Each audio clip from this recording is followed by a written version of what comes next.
Hello my dear friends, आज की class में हम डिस्कस करेंगे राउटिंग, रूटिंग या purpose of routing, procedure of routing क्या है।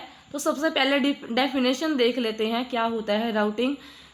तो राउटिंग का अगर सिंपल लैंग्वेज में मीनिंग देखें तो पाथ को सेलेक्ट करना, पाथ यानी कि रास्ता सेलेक्ट करना। किस पाथ को सेलेक्ट करते हैं कि जो प्रोडक्ट फॉलो करेगा जब भी ये प्रोडक्ट की मैन्युफैक्चरिंग होगी या प्रोडक्शन होगा, यानी कि जो भी पाथ, जो भी रास्ता फॉलो करेगा कोई भी product during the manufacturing is known as routing. तो मैन्युफैक्चरिंग जब भी होती है, प्रोडक्ट जब भी बनता है तो उसके लिए ट्रांसफॉर्मेशन प्रोसेस की जाती है। क्या किया जाता है उसमें, रॉ मटेरियल जो रहेगा उसी कोई फिनिश स्टेज तक लेके जाएंगे, वो इस प्रोसेस को प्रोडक्शन बोलते हैं। देन राउटिंग में क्या किया जाता है, एक प्रॉपर, एक मोस्ट एडवांटेजियस या इकोनॉमिकल पाथ को सेलेक्ट करा जाता है किसी भी प्रोडक्ट के लिए ड्यूरिंग द प्रोडक्शन। जब भी एक सही पाथ को हम सेलेक्ट करते हैं तो उसके द्वारा जो भी ऑपरेशंस परफॉर्म होने हैं उनका सीक्वेंस पता लग जाता है कि किस सीक्वेंस में ऑपरेशन होंगे। तो यह हम कह सकते हैं राउटिंग से हम डिटरमाइन करते हैं मोस्ट एडवांटेजियस पाथ जो फॉलो किया जाता है एक डिपार्टमेंट से दूसरे डिपार्टमेंट, यानी कि department to department and machine to machine till material get the final shape of the product.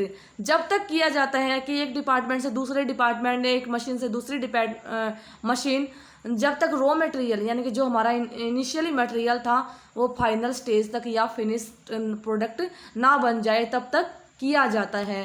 Purpose क्या है, to establish the optimum sequence of operation, यानी कि ऑप्टिमम सीक्वेंस ऑफ ऑपरेशन क्या होंगी उसको निकालने के लिए, पता लगाने के लिए किया जाता है।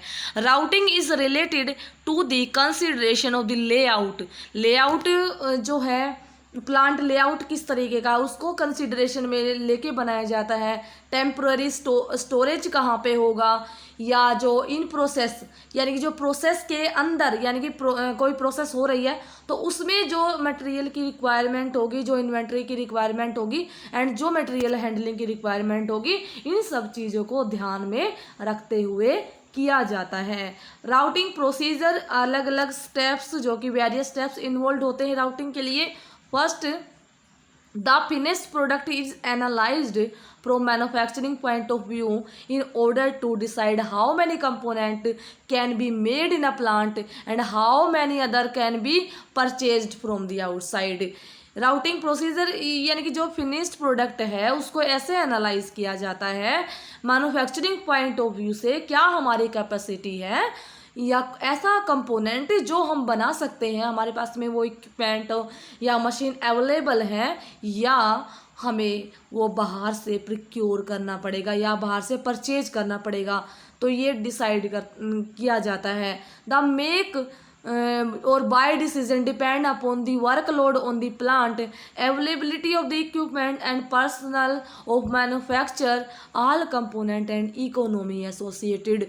यानी कि जब भी हम डिसीजन लेते हैं कि कहाँ से परचेज, यानी कि परचेज करना है या फिर नहीं करना है, डिपेंड करता है कि हमारे पास में वो मशीन अवेलेबल है या नहीं है, प्लांट के ऊपर ओवरलोड तो नहीं है, या जो इक्विपमेंट्स है वो हमारे पास में नहीं है, या बनाने वाले जो पर्सन है वो है या नहीं है।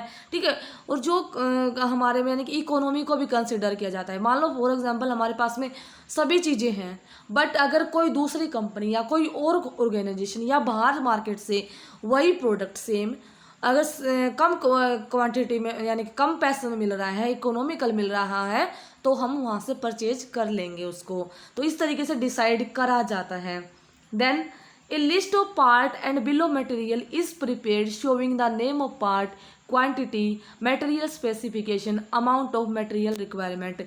जब भी राउटिंग बनाते हैं, list of bill of material, bill of material क्या होता है, एक टेबल की फॉर्म में, यानी कि जो भी किसी एक कंपोनेंट को बनाने के लिए नंबर ऑफ कंपोनेंट की रिक्वायरमेंट होती है तो उनकी पूरी लिस्ट होती है, साथ में उसकी क्वांटिटी भी होती है एंड देन उसका मटेरियल होता है कि क्या मटेरियल लगेगा, तो इसको क्या बोलते हैं, बिल ऑफ मटेरियल। तो उसमें क्या पता लग जाएगा हमें हर एक पार्ट की, जब सब पार्ट्स होते हैं उसकी क्वांटिटी पता लग जाएगी, स्पेसिफिकेशन पता लग जाएगी और कितना मटेरियल रिक्वायरमेंट है सब कुछ हमें पता लग जाएगा। तो इस तरीके से बनाया जाता है।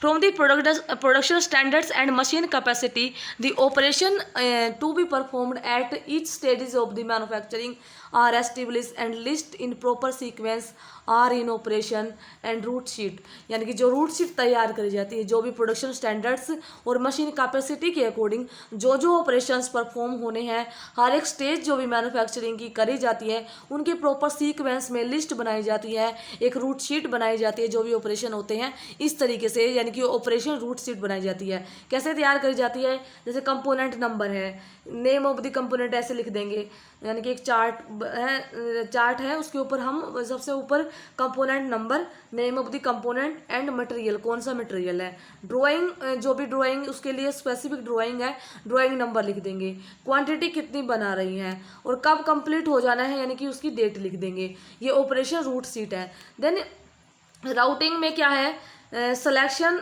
यानी कि जो भी सेक्शन है या जो मशीन है या जो भी ऑपरेशन नंबर है, ऑपरेशन डिस्क्रिप्शन, टूल कौन सा रिक्वायर्ड है, फिक्सचर जो भी या जो भी एसेसरीज की रिक्वायरमेंट है। देन उसके बाद जो भी टाइम जो रहेगा, टाइम के अंदर यानी कि सेटअप टाइम कितना लगा है, जो मशीन को सेटअप करने के लिए टाइम लगता है या जो ऑपरेशन के दौरान जब यानी कि मशीन काम कर रही है तब कितना टाइम लगता है, टोटल कितना टाइम लगा। तो इस तरीके से रूट शीट ऑपरेशन की तैयार करी जाती है, बनाई जाती है, यानी कि ऑपरेशंस कौन कौन से हैं। एक्चुअली में जो भी ऑपरेशन शीट है वो रूट शीट से अलग होती है, यानी कि ऑपरेशन शीट जो कि एवरीथिंग शो करती है अबाउट दी ऑपरेशंस जो भी होंगे वो शो करती है। ऑपरेशन शीट में यानी कि सीक्वेंस होती है, type of machine, tool, setup, operation time, ये सब क्या होता है ऑपरेशन शीट में होता है। और जो भी सीक्वेंस ऑफ ऑपरेशन और जो बाकी से ऑपरेशन या मशीन से रिलेटेड है या डिटेल ऑफ डिपार्टमेंट है या जो मशीन्स है कौन सा वर्क फ्लो करेगा, तो इस तरीके से ये जो फिगर है उसमें दिखाया जाता है। Difference between the operation sheet and route sheet in is that an operation sheet remain the same for the component if order is repeated, यानी कि एक डिफरेंस है between the operation sheet and route sheet इस तरीके से जो operation sheet है same रहेगी कंपोनेंट के लिए, यानी कि जो जिनका ऑर्डर रिपीट हुआ है, लेकिन रूट शीट में have be revised if certain machine are already committed for other order या जॉब ऑन हैंड। यानी क्या कहता है कि अगर मान लो कोई ऑपरेशन हो रहा है, आज जो भी ऑपरेशन किए गए हैं ऑपरेशन शीट अगर बनाई है, यानी कि कितने कंपोनेंट हो गए, क्या कौन लगेगा, टाइम क्या लगेगा मशीन्स के लिए, उसको तो हम वही रहेगी। अगर ऑर्डर अगर चेंज हो जाता है, क्वांटिटी भी अगर चेंज होती है तो ऑपरेशन शीट हो जाएगी चेंज, वही रहेगी, सेम रह सकती है। बट जो राउटिंग शीट जो होती है, रूट शीट जो होती है, उसमें क्या होता है, मान लो आज कोई ऑर्डर आया, आज हमारे पास में मशीन की कंडीशन कुछ थी, बट अगर कुछ टाइम बाद आया है तो मशीन की कंडीशन चेंज हो जाएगी।